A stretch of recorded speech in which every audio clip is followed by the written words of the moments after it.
শিক্ষার্থীরা, তোমরা যারা উচ্চশিক্ষায় জীবন গড়তে চাও, বিদেশে স্কলারশিপ নিয়ে পড়তে চাও, তোমরা আমাদের এই ইঞ্জিনিয়ার রাকিবুল ইসলাম নয়ন চ্যানেলটি সাবস্ক্রাইব করে রাখো। এই চ্যানেলে তোমরা তোমাদের স্কিল ডেভেলপমেন্টের দারুণ সব টিপস পাবে। কোর্সটিকার হোম সেকশনে এই চ্যানেলটির লিঙ্ক দেওয়া থাকবে। আসসালামু আলাইকুম।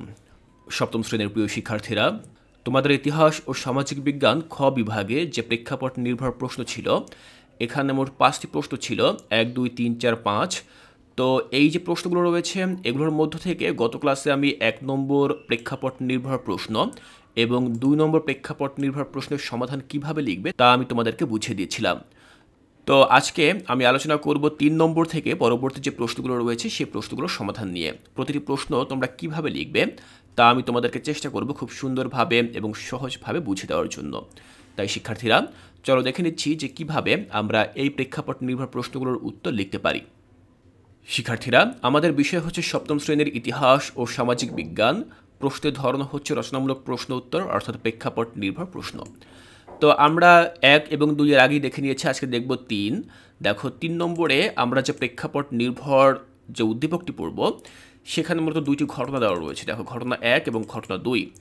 তো ঘটনা 1-এ বলা হয়েছে 12 বছর বয়সী মিতুর পরিবার তাকে তার মতের বিরুদ্ধে বিয়ে দিতে উদ্যোগী হলে সহপাঠীরা প্রশাসনের সহায়তায় বিয়ে ছেঁকিয়ে দিতে সক্ষম হয়।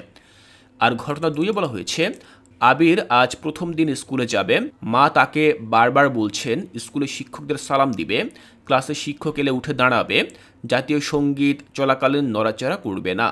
তো আমরা প্রেক্ষাপটে 2টি ঘটনা দেখে নিলাম, আলাদা আলাদা 2টি ঘটনা। এবার এই ঘটনার আলোকে আমাদেরকে ক এবং খ প্রশ্ন দেওয়া হবে। দেখো ক নম্বর প্রশ্নে বলা হয়েছে প্রেক্ষাপটে মৃত্যুর সাথে সংঘটিত ঘটনাটি কিভাবে সামাজিক সচেতনতা সৃষ্টি করতে পারে বর্ণনা দাও। অর্থাৎ প্রথম এই ঘটনা থেকে এই প্রশ্নটি করা হয়েছে। দ্বিতীয় ঘটনা থেকে প্রশ্ন করা হয়েছে দ্বিতীয় প্রশ্নটি, যেখানে বলা হয়েছে প্রেক্ষাপটে আবিরের মা তাকে যে উপদেশগুলো মেনে চলতে বললেন তাকে শুধুই রীতিনীতি মতামত দাও। তো আমরা এই উদ্দীপকের আলোকে 2টি প্রশ্নের উত্তর দেব। তো চলো প্রথম যে প্রশ্নটি সেটির উত্তর আমরা কিভাবে লিখবো সেটা দেখে নিচ্ছি। দেখো আমরা ক নম্বরের উত্তরটি ঠিক এভাবে লিখতে পারি যে মৃত্যুর সাথে সংঘটিত ঘটনাটি সামাজিক সচেতনতা সৃষ্টি করার একটি উজ্জ্বল দৃষ্টান্ত। তার সহপাঠীরা মৃত্যুর মতের বিরুদ্ধে বাল্যবিয়ের উদ্যোগ ঠেকাতে প্রশাসনের সহায়তা নিয়েছে, যা প্রমাণ করে যে শিশু অধিকার সম্পর্কে তরুণ প্রজন্ম সচেতন হচ্ছে এবং তারা অন্যায়ের বিরুদ্ধে রুখে দাঁড়াতে শিখছে। এই ঘটনাটি বাল্যবিয়ের কুফল এবং শিশুদের অধিকার সম্পর্কে সচেতনতা বৃদ্ধিতে ভূমিকা রাখবে। এর মাধ্যমে সমাজে একটি ইতিবাচক বার্তা পৌঁছাবে যে বাল্যবিয়ে একটি অপরাধ এবং এটি ঠেকাতে প্রয়োজন সামাজিক উদ্যোগ ও প্রশাসনের সহায়তা। এছাড়া এ ধরনের ঘটনা সমাজের অন্যান্য শিশু এবং তাদের পরিবারকে শিক্ষা দেবে যে মেয়েদের বিয়ে দেওয়ার আগে তাদের মতামত গুরুত্ব দেওয়া উচিত এবং শিশুদের ভবিষ্যতের কথা ভাবতে হবে। তো প্রথম প্রশ্নের উত্তরটি আমরা ঠিক এভাবে লিখলাম। এবার আমরা দ্বিতীয় প্রশ্নটি নিয়ে আলোচনা করব, যেখানে জানতে চাওয়া হয়েছে প্রেক্ষাপটে আবিরের মা তাকে যে উপদেশগুলো মেনে চলতে বললেন তা কি শুধুই রীতিনীতি মতামত দাও। তো এই প্রশ্নের উত্তরটি আমরা কিভাবে লিখবো চলো দেখে নিচ্ছি। দেখো ক্ষয়ে বলা হয়েছে যে আবিরের মা যে উপদেশগুলো মেনে চলতে বলেছেন সেগুলো শুধুমাত্র রীতিনীতি নয়, বরং সামাজিক শিষ্টাচার এবং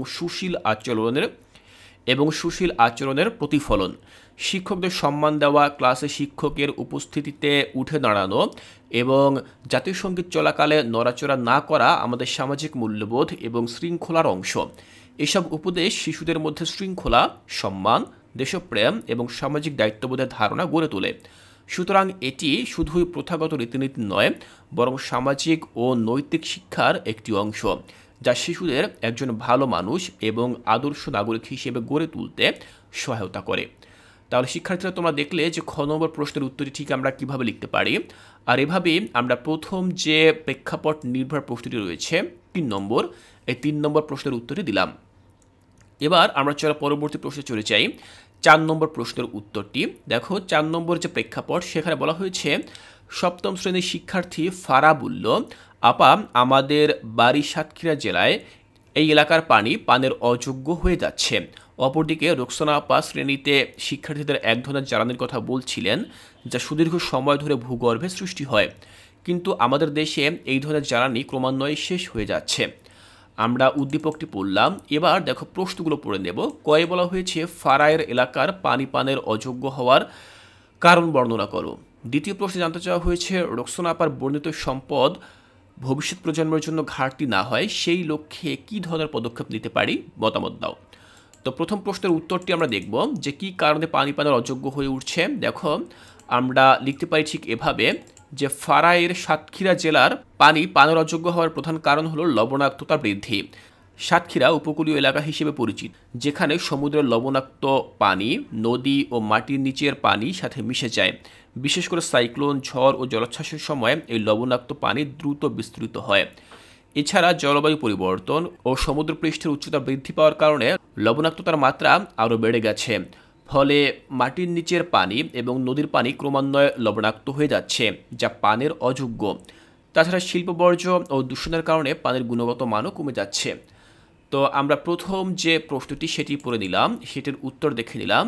এবার আমরা দ্বিতীয় যে প্রশ্ন সেই প্রশ্নের উত্তর দেব। তো চলো দেখে নিচ্ছি এই প্রশ্নের উত্তরটি আমরা কিভাবে লিখব। দেখো, ক্ষয়ে বলা হয়েছে রোকসানা আপার বর্ণিত সম্পদ হলো জীবাশ্ম জ্বালানি, যেমন কয়লা, তেল, প্রাকৃতিক গ্যাস।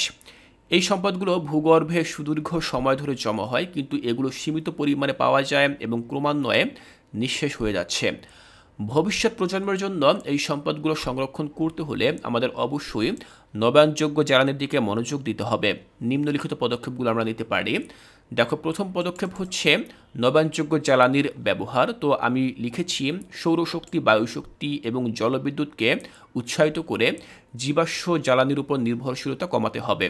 দ্বিতীয় পদক্ষেপটি হচ্ছে জ্বালানির সাশ্রয়ী ব্যবহার। তো এক্ষেত্রে আমি লিখেছি জীবাশ্ম জ্বালানির অপচয় রোধ করতে সাশ্রয়ী ব্যবহারের দিকে গুরুত্ব দিতে হবে, যেমন জ্বালানির কার্যকর ব্যবহার এবং অপ্রয়োজনীয় ব্যবহার কমানো।